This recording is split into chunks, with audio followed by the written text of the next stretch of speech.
جن لوگوں کو نماز پڑھ کے سکون نہیں ملتا ان لوگوں کو چاہیے کہ نماز ذرا سکون سے پڑھے. ہماری نماز واقعی معنوں میں سکون کب دے گی؟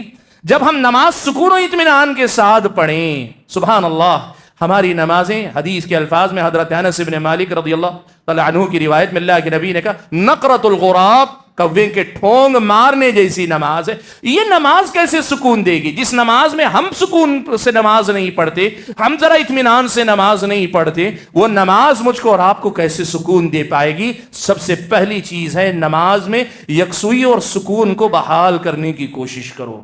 کئی لوگ کہتے ہیں میں کوشش کرتا ہوں پھر بھی دل نماز میں لگتا نہیں، کوشش کرتا ہوں پھر بھی دماغ بازار میں رہتا ہے، کوشش کرتا ہوں پھر بھی دماغ کھیل کود میں لگا رہتا ہے، کوشش کرتا ہوں پھر بھی شیطانی خیالات میرے دماغ میں آتے ہیں. کیسے ہوگا؟ دوڑتے دوڑتے ہم آتے ہیں مسجد میں، آ کے صف میں شامل ہوتے ہیں. جسم تو بازار سے نکل کے مسجد میں پہنچ گیا، دماغ اتنی تیزی سے تو منتقل نہیں ہو سکتا نا. ابتدا کی 1 یا 2 رکعات جسم تو اٹھ رہا ہے بیٹھ رہا ہے لیکن دماغ ابھی مسجد میں آیا نہیں ہے.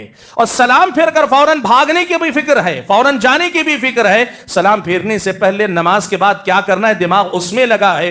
جس نماز سے پہلے اور جس نماز کے بعد ہمارے پاس 3-4 منٹ کا وقت نہ ہو اس نماز میں کبھی یکسوئی پیدا نہیں ہو سکتی. اللہ کے بندو، جو صورتیں آپ کے معمول کی تلاوت کی، اہل علم تو الحمدللہ ساری صورتوں کا معنی سمجھ سکتے ہیں، لیکن آپ میں کی اکثریت 4, 5, 10, 12 صورتیں جو یاد کرتے ہیں ان کا معنی و مطلب بار بار پڑھتے رہو. جب ان کا معنی و مطلب پڑھو گے نا، اور پڑھنے کے بعد اب جب نماز میں کھڑے ہو رہے ہو اور کھڑے ہوتے ہوئے کہتے ہو اللہ اکبر، اس کے معنی کو اگر ہم نے محسوس کیا نا تو یقین مانیے کہ ہمارا رواں رواں کانپ جائے گا کہ ہم واقعی معنی میں اللہ اکبر کی گواہی دے رہے ہیں. وہاں ہمارا غرور ٹوٹ جائے گا. اللہ اکبر جب ہم پورے احساس اور شعور کے ساتھ کہیں گے نا، ہم پگھل جائیں گے وہیں کے وہیں، ہمارا اپنا وجود مٹ جائے گا. رب العالمین والصلاة والسلام على اشرف الانبیاء والمرسلین وعلى آلہ واصحابہ اجمعین ومن تبعهم بإحسان إلى يوم الدين.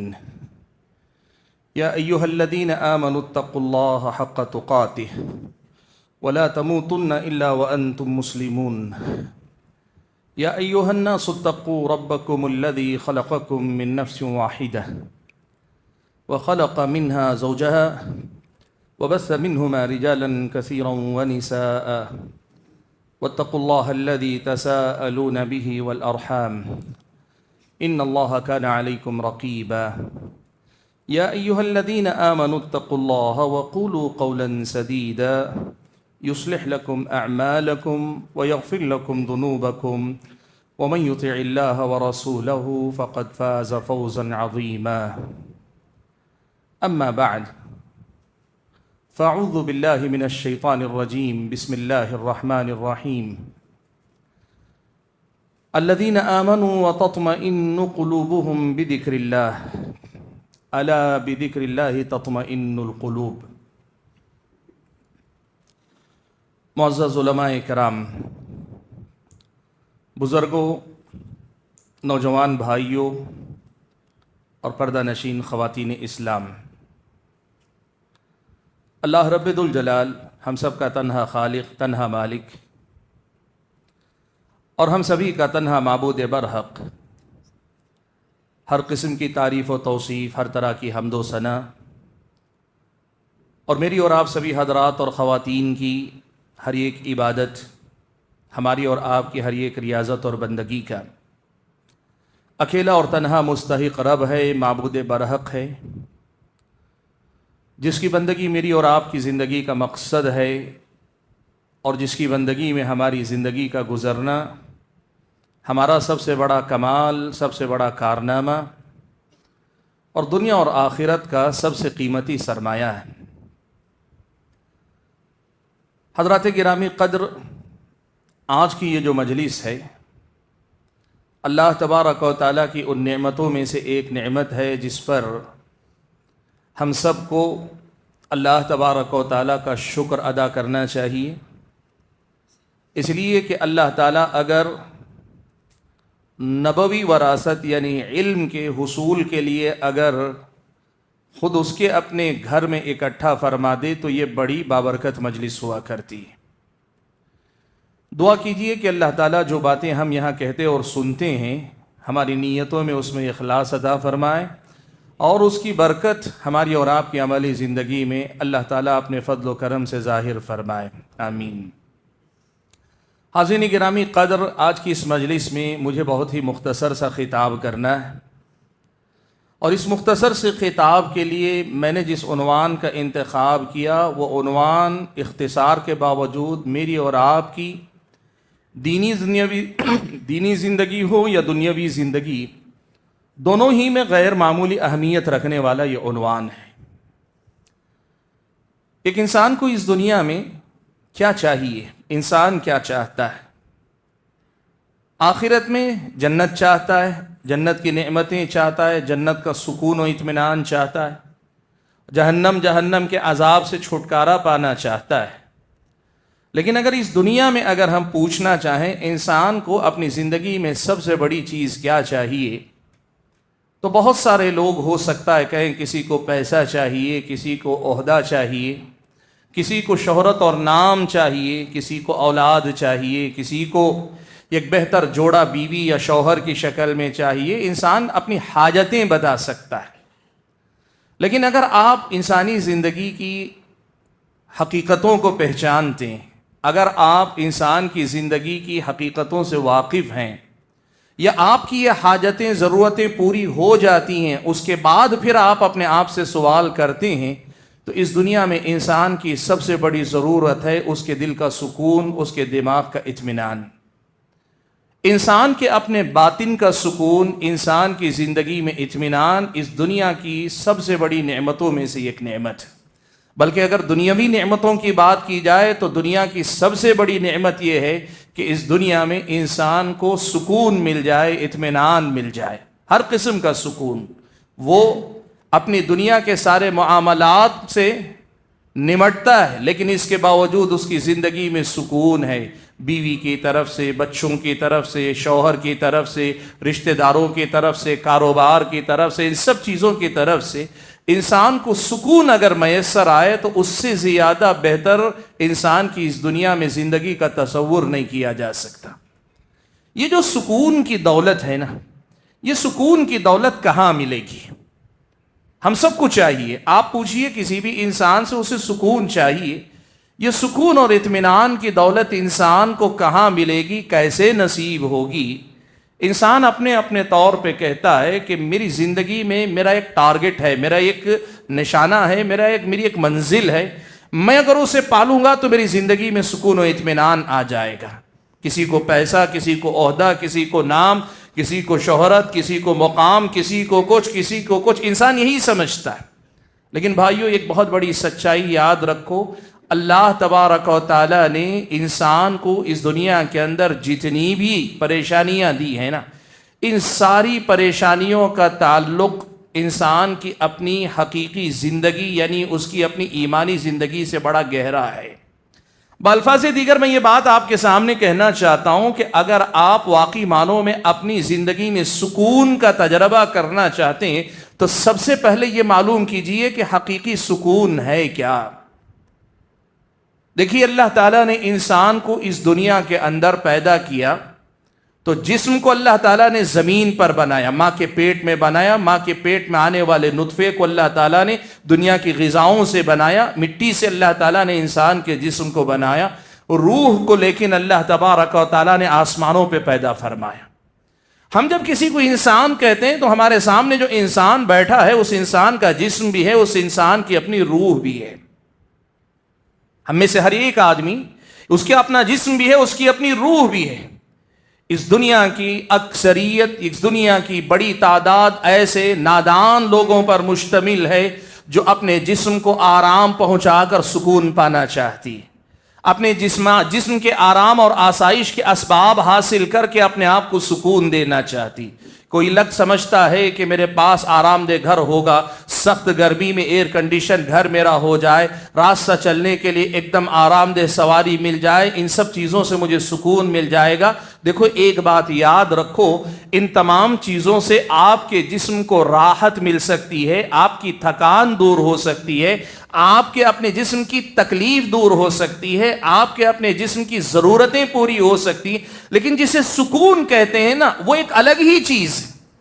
سکون جسے کہتے ہیں وہ ان جسمانی تکلیفوں سے یا ان جسمانی آرام سے بہت آگے کی چیز ہے، اور وہ سکون حقیقت میں یہ کہ انسان کے اپنے اندر کی روح پرسکون ہو جائے، خوش ہو جائے، مطمئن ہو جائے، انسان کے دماغ میں ٹھہراؤ آ جائے، انسان کے دل کے اندر کا اضطراب اور بے چینی ختم ہو جائے، انسان کی اپنی روح اس لذت سے آشنا ہو جائے کہ جس کے بعد آدمی کا جسم تھکن سے چور چور بھی ہو جائے، آدمی کو تھکن محسوس ہوتی ہے لیکن بے چینی محسوس نہیں ہوتی۔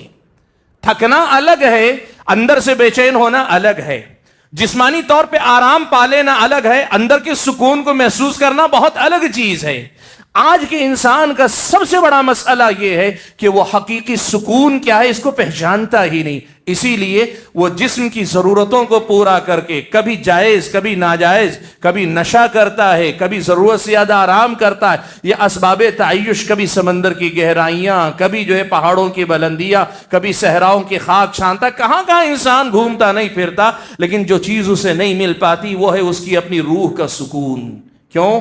اس لیے کہ یہ انسان اپنی روح کا سکون تلاش کرتا ہے تو اپنی جسمانی ضرورتوں میں تلاش کرتا ہے۔ یاد رکھو اللہ تعالیٰ کے بندو، اللہ تعالیٰ نے تمہاری میری روح کو آسمانوں پہ پیدا کیا، اس روح کو جب تک آسمانی غذا نہیں ملے گی، اللہ تعالیٰ نے اس روح کی غذا کے طور پر جو چیزیں اتاری ہیں وہ چیز اس روح کو نہیں ملے گی، مجھے اور آپ کو حقیقی سکون نہیں مل پائے گا۔ اور وہ روح کی غذا کیا ہے؟ روح کی غذا ہے اللہ تبارک و تعالیٰ کا ذکر، اللہ تبارک و تعالیٰ سے تعلق، اللہ تبارک و تعالیٰ سے رشتے کی مضبوطی، اللہ تبارک و تعالیٰ سے ہمارا اور آپ کا جوڑ لگاؤ، ہماری اور آپ کی وابستگی، اور ہم اور آپ کس حد تک اللہ تبارک و تعالیٰ سے کی قربت کو محسوس کر پاتے ہیں۔ قدم بقدم ہم اللہ سے کتنے قریب ہوتے جا رہے ہیں، اس سفر کا اگر ہم تجربہ نہیں کر سکے تو یقین مانو زندگی کی حقیقی لذت اور حقیقی سکون کا ہمیں اندازہ نہیں ہے۔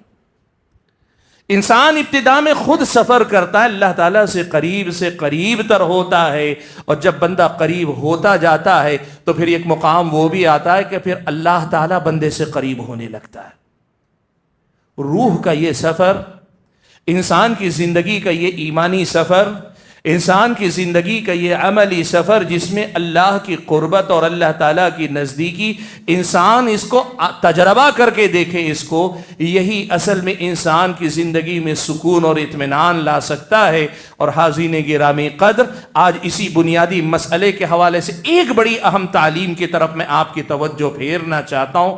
دیکھو قرآن میں اللہ تعالیٰ نے بہت آسان الفاظ میں یہ مسئلہ سمجھا دیا۔ اللہ نے کہا الذین آمنوا وتطمئن قلوبهم بذکر اللہ، ایمان والوں کے بارے میں اس آیت میں اللہ نے بتلا دیا کہ ایمان والوں کا جو سکون ہے نا، ان کے ذکر، ان کے دل تو اللہ تعالیٰ کے ذکر سے سکون پاتے ہیں۔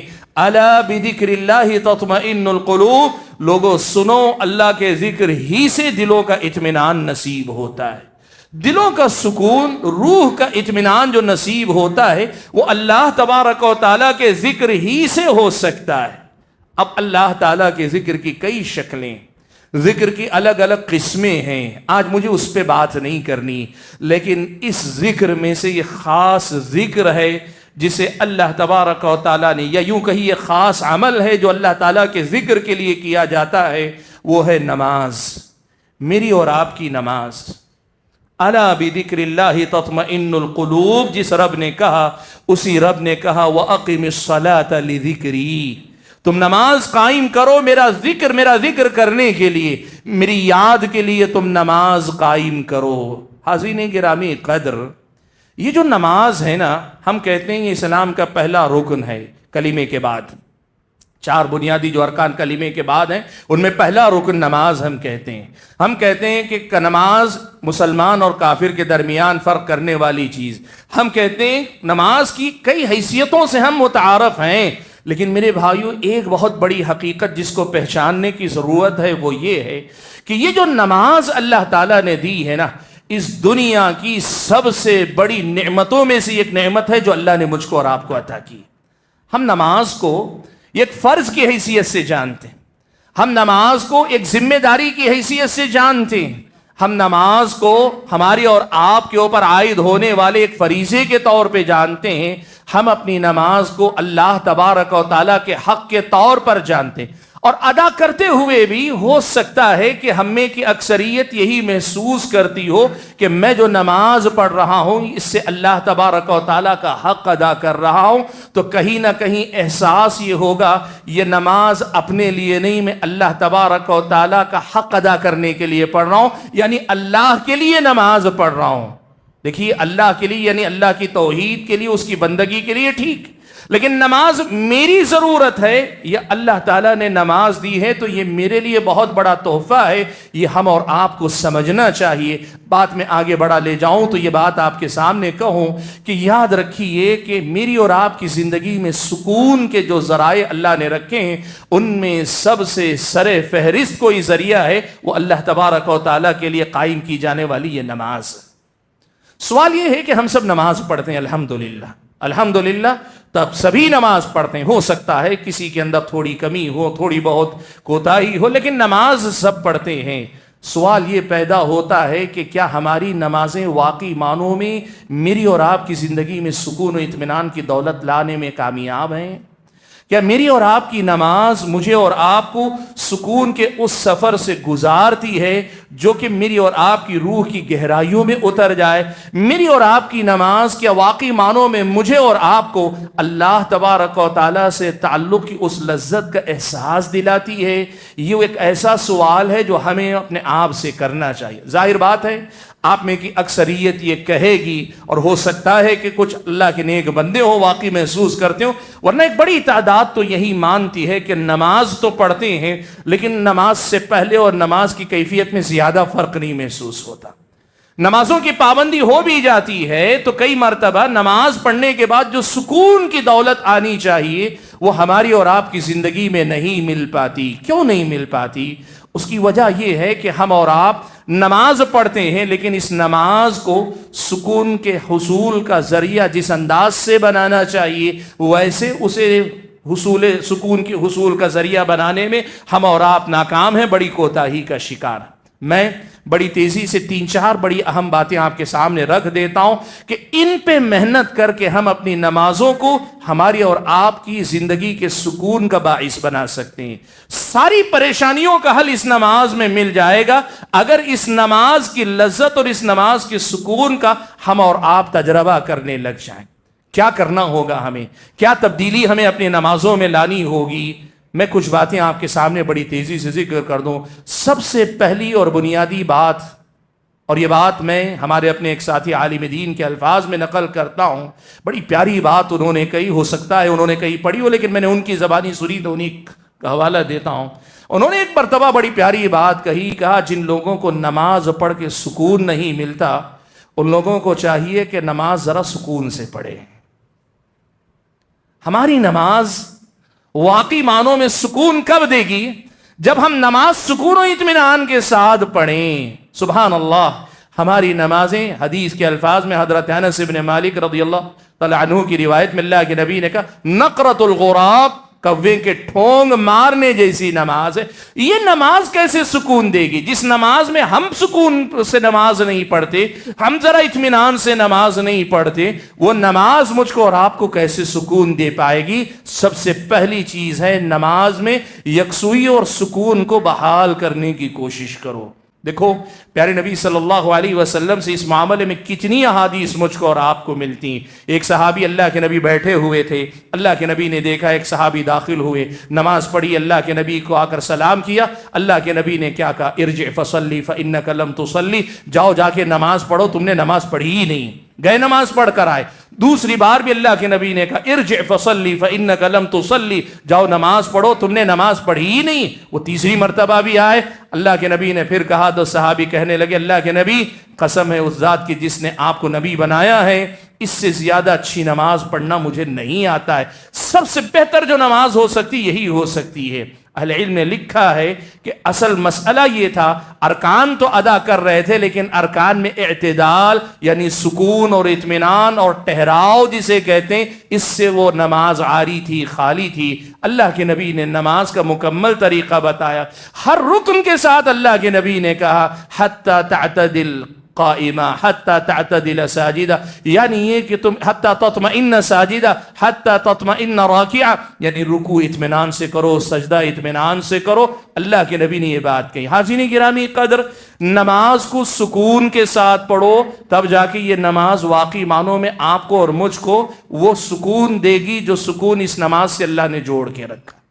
دوسری بات، اس نماز میں سکون لا، اس نماز کی حفاظت کے لیے جو مجھ کو اور آپ کو سکون دے سکے، ایک کام یہ کرنا ہوگا کہ نماز سے پہلے اور بعد کی سنتوں کی حفاظت کرو۔ دیکھو، نماز سے پہلے اور بعد کی سنتیں، یہ سنتیں ہیں، ان کا اجر ہے، ان کی فضیلت ہے اور ان کے فوائد بہت سارے ہیں، لیکن ساری کی بات نہیں کہ ان میں سے صرف ایک پہلو میں آپ کے سامنے ذکر کر رہا ہوں۔ ہمارا مسئلہ یہ ہے، کئی لوگ کہتے ہیں میں کوشش کرتا ہوں پھر بھی دل نماز میں لگتا نہیں، کوشش کرتا ہوں پھر بھی دماغ بازار میں رہتا ہے، کوشش کرتا ہوں پھر بھی دماغ کھیل کود میں لگا رہتا ہے، کوشش کرتا ہوں پھر بھی شیطانی خیالات میرے دماغ میں آتے ہیں۔ کیسے ہوگا؟ دوڑتے دوڑتے ہم آتے ہیں مسجد میں، آ کے صف میں شامل ہوتے ہیں، جسم تو بازار سے نکل کے مسجد میں پہنچ گیا، دماغ اتنی تیزی سے تو منتقل نہیں ہو سکتا نا۔ ابتدا کی 1 یا 2 رکعت جسم تو اٹھ رہا ہے، بیٹھ رہا ہے، لیکن دماغ ابھی مسجد میں آیا نہیں ہے، اور سلام پھیر کر فوراً بھاگنے کی بھی فکر ہے، فوراً جانے کی بھی فکر ہے۔ سلام پھیرنے سے پہلے نماز کے بعد کیا کرنا ہے، دماغ اس میں لگا ہے۔ جس نماز سے پہلے اور جس نماز کے بعد ہمارے پاس 3-4 منٹ کا وقت نہ ہو، اس نماز میں کبھی یکسوئی پیدا نہیں ہو سکتی۔ اللہ کے بندو، دیکھو، اللہ کے نبی صلی اللہ علیہ وسلم نے نمازوں سے پہلے اور بعد میں جو سنتیں مشروع اور مسنون قرار دی ہیں نا، ان کا ایک بہت بڑا فائدہ یہ ہے، آپ اب پہلے آ جاتے ہیں، 2 رکعت یا 4 رکعت سنت پڑھتے ہیں، اور پڑھنے کے بعد آپ اطمینان سے تھوڑی دیر بیٹھتے ہیں، اور اس کے بعد فرض نماز کے لیے باجماعت کھڑے ہوتے ہیں نا۔ آزما کر دیکھ لو، ایسی نماز میں جو یکسوئی، جو اطمینان، جو ٹھہراؤ اور شیطانی خیالات، پراگندہ خیالی سے جتنی آپ کو آسانی سے چھٹکارا ملے گا، وہ بغیر سنتوں والی نماز میں آپ کو نہیں مل سکتا ہے۔ اس نماز کو مؤثر بنانے کے لیے، اپنی زندگی میں تبدیلی لانے والی نماز اور سکون دلانے والی نماز بنانے کے لیے پہلے اور بعد کی سنتوں کی حفاظت کرو۔ تیسری بات جو آج آپ کے سامنے ذکر کرنا چاہتا ہوں وہ یہ کہ بھائیو، اس نماز میں دل لگنے کے لیے اور اس کے سکون کا تجربہ کرنے کے لیے ہم اور آپ کو 3 چیزوں پر ایک ساتھ محنت کرنی ہوگی، ایک کے بعد ایک کے بعد ایک کے بعد۔ سب سے پہلے اس نماز میں ہم مختلف الفاظ ادا کرتے ہیں، تکبیرات، مختلف تکبیرات۔ ہم اللہ اکبر اقامت سے شروع کیجئے، تکبیر تحریمہ سے نماز کی شروعات ہوتی ہے، سلام پھیرنے تک جو کلمات ہم کہتے ہیں، ایک۔ دوسرے نمبر پر ان نمازوں میں جو دعائیں ہم پڑھتے ہیں، دعائیں جو پڑھتے ہیں، چاہے وہ ثنا ہو ابتدا میں، یا پھر یہ کہ رکوع کی دعائیں ہوں، سجدے کی دعائیں ہوں، قاعدے میں بیٹھ کر پڑھی جانے والی دعائیں ہوں، تشہد کی دعائیں ہوں، یہ دعائیں یاد کرنا، اور دعائیں یاد کرنے کے بعد ایک دم سے نہیں ہوگا، لیکن تھوڑا تھوڑا کر کے ایک ایک دعا کا معنی یاد کر لو، یہ 2۔ اور تیسری چیز، جو صورتیں آپ کے معمول کی تلاوت کی ہیں، اہل علم تو الحمدللہ ساری صورتوں کا معنی سمجھ سکتے ہیں، لیکن آپ میں کی اکثریت 4، 5، 10، 12 صورتیں جو یاد کرتے ہیں، ان کا معنی و مطلب بار بار پڑھتے رہو۔ جب ان کا معنی و مطلب پڑھو گے نا، اور پڑھنے کے بعد اب جب نماز میں کھڑے ہو رہے ہو اور کھڑے ہوتے ہوئے کہتے ہو اللہ اکبر، اس کے معنی کو اگر ہم نے محسوس کیا نا، تو یقین مانیے کہ ہمارا رواں رواں کام جائے گا کہ ہم واقعی معنی میں اللہ اکبر کی گواہی دے رہے ہیں۔ وہاں ہمارا غرور ٹوٹ جائے گا۔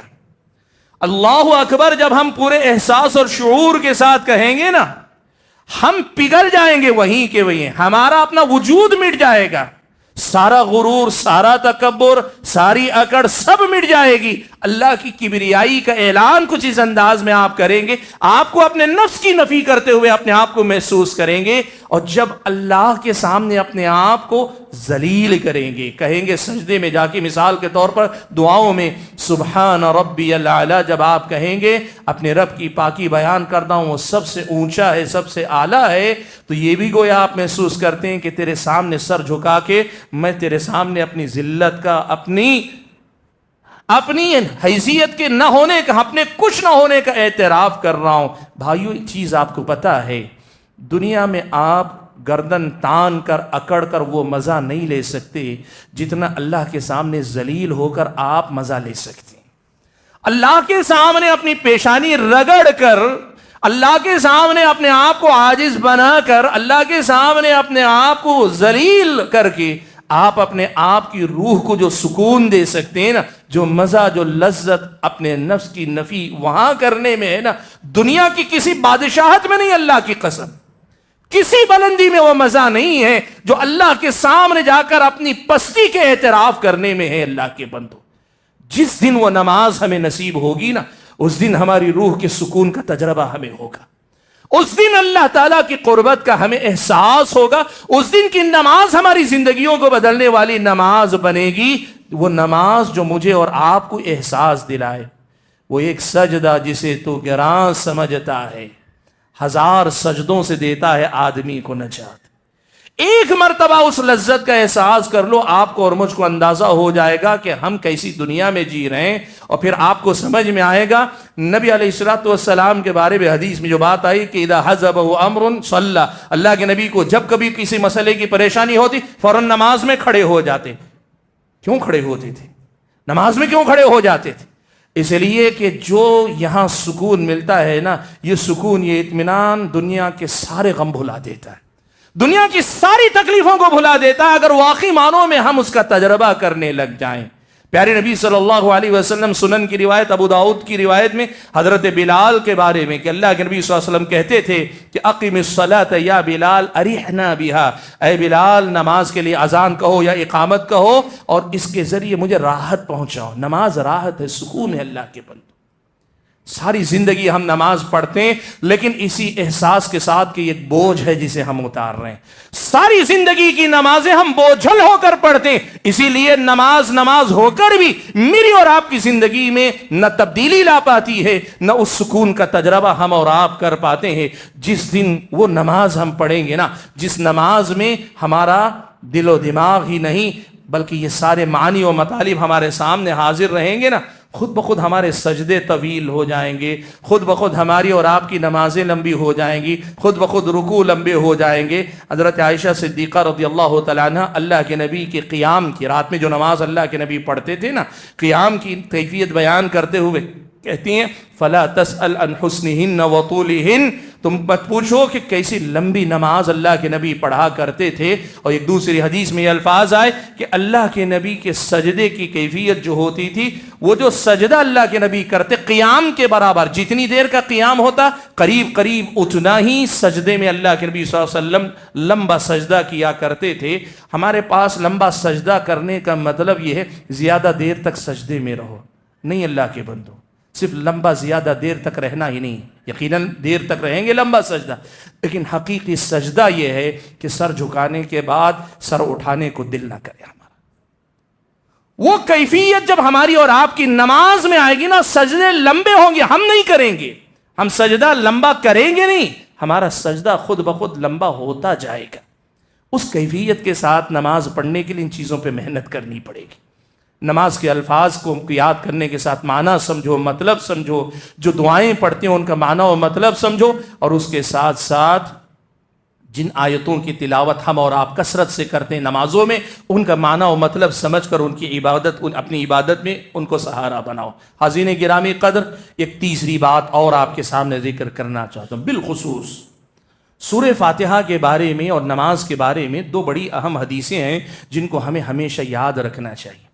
پیارے نبی صلی اللہ علیہ وسلم سے حضرت انس رضی اللہ تعالیٰ عنہ روایت فرماتے ہیں، اللہ کے نبی نے ارشاد فرمایا کہ بندہ جب نماز پڑھتا ہے انما یناجی ربہ، تو وہ اپنے رب کے ساتھ سرگوشی کر رہا ہوتا ہے، انفرادی گفتگو گویا کر رہا ہوتا ہے۔ اور اس کی تفسیر اللہ کے نبی کی ایک دوسری حدیث سے ہوتی ہے، اللہ کے نبی نے فرمایا بندہ جب سورہ فاتحہ پڑھتا ہے اور بندہ یہ کہتا ہے الحمدللہ رب العالمین، تمام تعریفیں اس اللہ کے لیے جو تمام جہانوں کا پالنہار ہے، رب ہے، رب العالمین ہے، اللہ تعالیٰ کہتا ہے حمیدنی عبدی، میرے بندے نے میری تعریف کی۔ بندہ کہتا ہے الرحمن الرحیم تو اللہ تعالیٰ کہتا ہے اسنا علی عبدی، میرے بندے نے میری ثنا بیان کی۔ بندہ کہتا ہے مالک یوم الدین تو اللہ کہتا ہے مجدنی عبدی، میرے بندے نے میری بزرگی بیان کی۔ یا دوسری روایت میں الفاظ آئے کہ اللہ تعالیٰ کہے گا فوض الی عبدی، یہ اقرار کر کے کہ فیصلے کے دن کا مالک تو ہی ہے، بندے نے اپنے سارے معاملات میرے حوالے کر دیے ہیں۔ پھر بندہ کہتا ہے ایاک نعبد و ایاک نستعین، ہم تیری ہی عبادت کرتے ہیں اور تیری ہی تجھی سے مدد طلب کرتے ہیں، تو اللہ تبارک و تعالیٰ کہتا ہے ھذا بینی و بین عبدی، یہ اگریمنٹ ہے میرے بندے کے درمیان، ولعبدی ما سأل، اب میرا بندہ جو مانگے گا میں وہ اسے دوں گا۔ تو پھر بندہ یہ آیت پڑھتا ہے اہدنا الصراط المستقیم صراط الذین انعمت علیہم غیر المغضوب علیہم ولا الضالین، بندہ یہ پڑھتا ہے کہ اے اللہ صراط مستقیم دکھا بھی، اس پہ چلا بھی، وہ صراط مستقیم جو تو نے ان کو عطا کی جن پر تو نے انعام کیا، وہ نہیں جن پہ تو غصہ ہوا یا جو گمراہ ہوئے ان کے راستے سے بچا کر۔ تو اللہ تعالیٰ کہتا یہ میرے بندے کو میں دے رہا ہوں۔ سبحان اللہ۔ میرے بھائیوں، یہ جو حدیثیں ہیں نا، دیکھو ایک بات سوچو، ہم کون، ہماری حیثیت کیا، رب العالمین کون ہے، رب العالمین کا مقام کیا ہے۔ ہماری بات کوئی بڑا آدمی ذرا توجہ سے سن لے، زندگی بھر ہم بولتے پھرتے ہیں کہ فلاں موقع پہ میں نے کہا تھا تو فلاں صاحب نے بڑی توجہ سے سنی تھی۔ کسی M L A M P تو چھوڑیے، علاقے کا کوئی معمولی سیاسی لیڈر یا کمیونٹی لیڈر یا کوئی فلاں مل جائے اور ہماری بات ذرا توجہ سے سن لے تو ہم پھولے نہیں سماتے اور زندگی بھر یاد رکھتے ہیں کہ بھائی میں نے کہا تھا تو انہیں بڑی توجہ سے سنا۔ رب العالمین میری اور آپ کی ہر رکعت میں ہماری ہر بات کو، ہر آیت کو سن رہا ہے، اور نہ صرف سن رہا ہے بلکہ ہماری ایک ایک آیت پہ رب العالمین جواب دے رہا ہے۔ اللہ کے بندو، آپ کو اندازہ نہیں ہے اس زمین کے حقیر سے انسان کو، ایک حقیر سے نطفے سے پیدا ہونے والے انسان کو اللہ نے کیسا اعزاز بخش دیا ہے سورہ فاتحہ کی اس مقام، اس فضیلت کو بتا کر۔ اور اگر ہم نے اس کو محسوس کر لیا نا کہ میرے الحمدللہ رب العالمین کہنے پہ اللہ تبارک و تعالی مجھ سے کہہ رہا ہے حمیدنی عبدی، یقین مانو میں نے جو بات کہی نا کہ پگھل جائیں گے ہم، وہ نماز ہمیں ملے گی۔ اللہ کے بندو، وہ نماز ہمیں ملے گی۔ واقعی معنوں میں ہمیں اپنی نماز کو اس قدر سدھارنے سنوارنے کی ضرورت ہے کہ جس میں ہمارے الفاظ ہماری زبان سے بعد میں نکلیں، ہماری روح کی پکار سب سے پہلے بن جائے، وہ اندر سے آواز نکلے، وہ ایک ایک لفظ جو نکلے اس شعور اور احساس کے ساتھ نکلے۔ دیکھو زندگی میں ہنگامے بہت ہیں، مصروفیات بہت ہیں، ہو سکتا ہے ہر نماز ایسی نہ پڑھ پائیں، لیکن کم سے کم اتنی تو کوشش ہونی چاہیے ہماری اکثر نمازیں اس کیفیت سے مالا مال ہونی چاہیے۔ جس دن یہ نماز ہم اور آپ کو مل جائے گی نا، یقین مانو اللہ تعالیٰ بہت بڑا انقلاب میری اور آپ کی زندگی میں دکھائے گا، اور ایسا مزہ پھر دنیا کا کوئی غم نہیں لگے گا، دنیا کی کوئی محرومی نہیں لگے گی، اور دنیا کی بڑی سے بڑی مصیبت، آزمائش، تکلیف، وہ تکلیف ہو کر بھی وقتی تکلیف لگے گی، ہلکی لگے گی، معمولی لگے گی۔ آج ہمارا مسئلہ کیا ہے پتہ ہے؟ ہمارا اللہ تعالیٰ سے تعلق وہ نہیں ہے۔ نبی علیہ الصلوۃ والسلام نے احسان کا درجہ بتاتے ہوئے کہا تھا نا کہ عبادت کرو تو ایسے جو تم اللہ کو دیکھ رہے ہو، کأنک تراہ، تم ایسے اللہ کی عبادت کرو جیسے تم اللہ کو اپنی آنکھوں سے دیکھ رہے ہو، اور اگر فإن لم تکن تراہ، اگر اللہ تعالیٰ کو دیکھ نہیں پا رہے ہو، اتنا تو محسوس کر ہی سکتے ہو کہ رب تمہیں دیکھ رہا ہے۔ اس نماز کو اس کیفیت کے ساتھ پڑھو۔ ہمارا مسئلہ یہ ہے کہ یا تو شرک میں مبتلا ہو کر ہم نے اللہ اور اپنے درمیان اتنے واسطے کھڑے کر لیے، اور نماز میں بھی کھڑے ہو کر بندہ اپنے پیر فقیر کو یاد کرتا ہے، کیسے وہ نماز اس کی زندگی کو بدل پائے گی جب اللہ کے سامنے کھڑے ہو کر اللہ سے ہم کلام ہو کر بھی پیر فقیر کو بیچ میں گھسائے رہے، تو کیسے نماز تبدیلی لائے گی؟ آپ مجھے بتاؤ اللہ کے بندو۔ اور اگر شرک سے پاک ہے لیکن دنیا کی محبت، دنیا کے فتنوں میں مبتلا ہے، اور نماز میں تو کھڑا ہے لیکن اس کا دل کہیں اور سیر کر رہا ہے، تو سوچو اللہ تبارک و تعالیٰ کو کیا پڑی ہے؟ ضرورت تمہاری ہے، تم اللہ کے سامنے کھڑے ہو کر بھی غافل ہو تو اللہ کو کیا پڑی ہے کہ اللہ تم پہ توجہ دے، اللہ تمہیں جواب دے۔ اللہ کے بندو اس کیفیت کو سمجھو۔ اقبال نے جو بات کہی نا، جو میں سر بسجدہ ہوا کبھی تو زمین سے آنے لگی صدا، جو میں سر بسجدہ ہوا کبھی تو زمین سے آنے لگی صدا، تیرا دل تو ہے صنم آشنا تجھے کیا ملے گا نماز میں۔ میرے بھائیو، آج ہمیں اپنی نمازوں کی کیفیت کو بدلنا چاہیے۔ جس دن یہ کیفیت ہماری نمازوں کی بدلنے لگے گی نا، اور میں بتاؤں آسان نہیں، پہلے مرحلے میں نہیں ہوگا، ہم اس قدر زیادہ جو ہے وہ سکون سے عاری، وہ غفلت والی، وہ جو دنیا کی مشغولیتوں مصروفیتوں والی اور زندگی کے مسائل میں الجھی ہوئی نماز کے عادی ہو گئے کہ اس نماز کے لیے ہمیں مجاہدہ کرنا پڑے گا۔ لیکن کرو اللہ کے بندو، جس دن اس نماز کا تجربہ ہو جائے گا نا، اس دن پتا چلے گا کہ ایک ایک سجدہ بھی اللہ کی کتنی بڑی نعمت ہے، ایک ایک سجدہ بھی اللہ کے سامنے کتنی بڑی دولت ہے، اس کا احساس ہوگا۔ وقت میں لینا نہیں چاہتا، صرف ایک واقعہ سنا کر بات ختم کر لوں۔ غزوہ بنی المصطلق کا بڑا مشہور واقعہ ہے۔ اللہ کے نبی صلی اللہ علیہ وسلم جنگ کے لیے نکلے ہوئے تھے، ایک جگہ پڑاؤ ڈالا گیا، دشمن کے حملہ کرنے کا ڈر تھا، تو اللہ کے نبی نے لشکر کو تو سونے کا حکم دیا، لیکن کچھ صحابہ کی ذمہ داری لگا دی کہ جاگ کر نگرانی کرتے رہو، دشمن یہ دیکھے گا کہ سب سو چکے ہیں تو حملہ کرے گا، لیکن اگر اکا دکا لوگ بھی جاگ رہے ہیں تو شیطان حملہ نہیں کرے گا۔ باری لگا دی، ایک باری حضرت عمار ابن یاسر اور حضرت عباد ابن بشر رضی اللہ تعالیٰ عنہ کی، دونوں کی باری لگ گئی رات میں۔ حضرت عباد ابن بشر نے حضرت عمار سے کہا آپ سو لیں، میں جاگتا رہوں گا، پھر اس کے بعد میں سو جاؤں گا آپ کو جگا کر، آپ جاگتے رہیں میں آرام کر لوں گا۔ اب حضرت عباد ابن بشر نے عمار ابن یاسر کو سلا دیا۔ نماز سوچے اب جاگنا ہی ہے تو ایسے ہی بیکار جاگنے سے اچھا ہے نماز بھی پڑھتا رہوں، پہرا کا پہرا بھی ہو جائے گا، اللہ کی عبادت نماز بھی ہو جائے گی۔ نماز پڑھنے لگے اور نماز میں کھڑے ہوئے ہیں، دشمن نے دور سے دیکھا کہ سارا لشکر سویا ہوا ہے، ایک اکیلا آدمی جاگ رہا ہے، اس اکیلے آدمی کو گرا لیں گے، یہ اگر مارا جائے گا پورے لشکر پہ حملہ کرنے کا موقع مل جائے گا۔ اس نے تیر چلایا، نماز کی حالت میں حضرت عباد ابن بشر کو تیر لگا، نماز کی حالت میں ہی تیر نکال کر پھینک دیتے ہیں اور نماز جاری رکھتے ہیں۔ دوسرا تیر لگتا ہے تھوڑی دیر میں، پھر وہ تیر نکال کے پھینک دیتے ہیں، نماز جاری رکھتے ہیں۔ ظاہر بات ہے تیر کا زخم لگنے کے بعد تیر نکالا ہے تو اس سے خون بہ رہا ہے۔ حضرت عباد ابن بشر زیادہ دیر تک برداشت نہیں کر پاتے، کمزوری اور نقاہت کی وجہ سے لمبا قیام نہیں کر پاتے، تو پھر رکوع کر لیتے ہیں، سجدہ کر لیتے ہیں۔ نماز کے دوران ہی لگتا ہے، بعض حدیثوں سے لگتا ہے کہ نماز کے دوران ہی اشارہ کیا یا نماز ختم کر کے اپنے ساتھی عمار کو جگایا۔ حضرت عمار ابن یاسر نے کہا سارا ماجرا سننے کے بعد، جب پہلا تیر لگا تھا تبھی کیوں نہیں جگا لیا؟ جب پہلا تیر لگا تھا تبھی کیوں نہیں جگا لیا؟ حضرت عباد ابن بشر نے کہا نماز میں تھا اور قرآن کی ایک ایسی سورت پڑھ رہا تھا کہ دل نہیں چاہ رہا تھا کہ وہ چھوڑ کر اپنی نماز سے میں ادھر آ جاؤں۔ بھائیو سوچو وہ کیسی نماز ہوگی کہ جس میں تیر لگ کر آدمی کے جسم سے خون بہ رہا ہے، جس کی تکلیف بھی ہے، لیکن اس تکلیف پر اس نماز کی، اس قرآن کی تلاوت کی لذت غالب ہے۔ وہ سکون کیا ہوگا جو اس تکلیف پہ غالب آتا ہوگا، وہ اطمینان کیا ہوگا جو اس تکلیف پہ غالب آتا ہوگا۔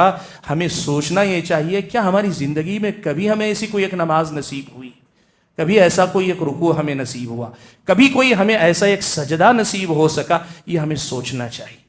اور اگر نہیں ہو سکا، زندگی ہے، موقع ہے، سیکھنے سکھانے والے موجود ہیں، اور آپ اگر سیکھنا چاہیں تو الحمدللہ میں نے جتنی باتیں بتائیں زیادہ وقت نہیں لگے گا، ہفتہ 10 دن کی محنت میں یہ ساری باتیں آپ سیکھ جائیں گے، ساری باتیں آپ سیکھ جائیں گے۔ اور اس کے بعد جب نمازیں پڑھیں گے نا تو پھر دیکھو یہ نماز وہ سارے فائدے دے گی جو فائدے اللہ نے ذکر کیے۔ نماز بے حیائی سے روکتی ہے، نماز گناہوں سے روکتی ہے، نماز اللہ تعالیٰ سے قربت ہے، مناجات ہے، سکون ہے، اطمینان ہے۔